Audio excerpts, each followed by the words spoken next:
I'm declaring war on anybody who sells drugs in our community. But Black Dynamite, I sell drugs to the community.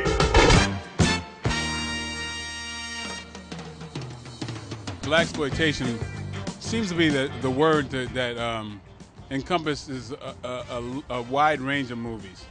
And it's fortunate and unfortunate at the same time. A lot of these movies of the 70s, Hollywood turned to a lot of these black urban action movies.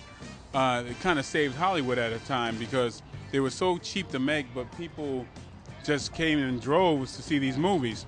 And over time, Hollywood cashing in started really putting very little money into the budgets, and didn't really care about the quality of the movie. Then NAACP came up with the term Blaxploitation. Let me guess. You're one of these brothers think you can get by on a wink and a smile, huh? What about the smile? I am smiling.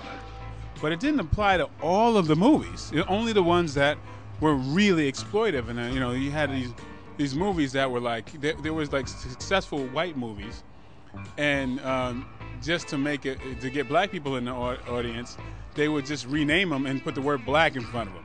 It's really funny. There was like Black Godfather, and there was Black Caesar, and they had Black Shampoo of all things. That's the Blaxploitation era, tricking black people to get into the theaters and not really concentrating on quality, because movies like The Mac, Shaft, so many movies like The Three the Hard Way, Cleopatra Jones, a lot of these movies were very good movies on their own.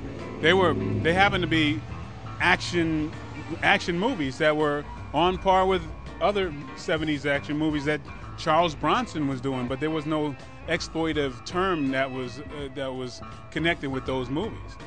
So it's just like you had good westerns and bad westerns, but it was never a term called Westploitation. You know what I mean? But it just, one of the things, since that term just kind of dominated, people started attributing Blaxploitation, the term Blaxploitation, to movies that existed years before the term even was created. Right. Like the movies I just named. A lot of them, they absolutely were not that. What you're going to hear about today, made possible only through years of research, invention, and innovation, and distinct soundtrack. Sweet Sweetback's Badass Song. All right, that's the first of those movies, action movies, urban action movies, and that set on a trend. Shaft, which was the dominant movie that came after it, that really changed everything. Shaft was supposed to be played by a white lead, but with the success of Sweet Sweetback's Badass Song, they changed it to a black lead. So, which is to say, it really had nothing. All they did is change the hue of the lead guy. So it became, another kind of cool swagger type of hero. Right. And so when they realized there was a market for that, people, Hollywood cashed in. Actually, the Hollywood studio system was in a lot of trouble back at that time, and the bankrupt, right? Yeah, exactly, and that so-called Blaxploitation era saved Hollywood. If you look at the Mac, Max Julian's The Mac, that movie, to me, if you did it today, it would be an Oscar contention movie. I challenge people to rent The Mac, and then look at Hustle and Flow over again. Well, Hustle and Flow is basically like a updated Mac. It's the story of this guy who's, getting by, doing what he's doing, like in the prostitution game. But the Mac is politically charged and deeper. He's got two brothers on opposite sides who love each other, who are on just different sides, and they have to work together.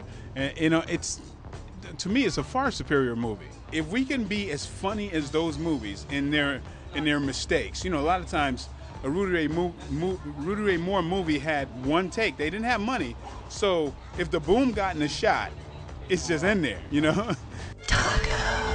I was in Bulgaria shooting Undisputed 2, and I was listening to James Brown's Superbad, and I just got this clear vision of this entire movie.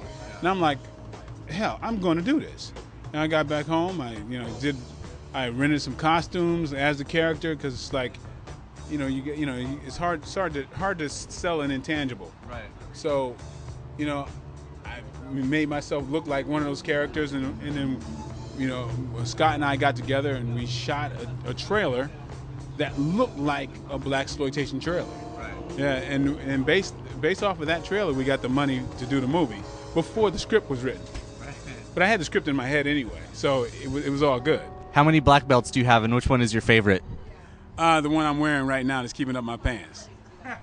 Can you teach me some karate, but not a chokehold? Because I've learned that one from all kinds of karate dudes, and it crunches my windpipe.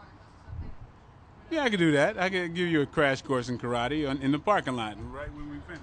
Let's do it. And I go like that. I'm learning karate. Black Dynamite, starring all-star running back Ferrante Jones, fashion model Tambula Takar, William T. Michelson, Ronnie Sinatra, Little Tiny Tibbs, Junebug, Bo Willie Peter, and me. That's bad bull hunt.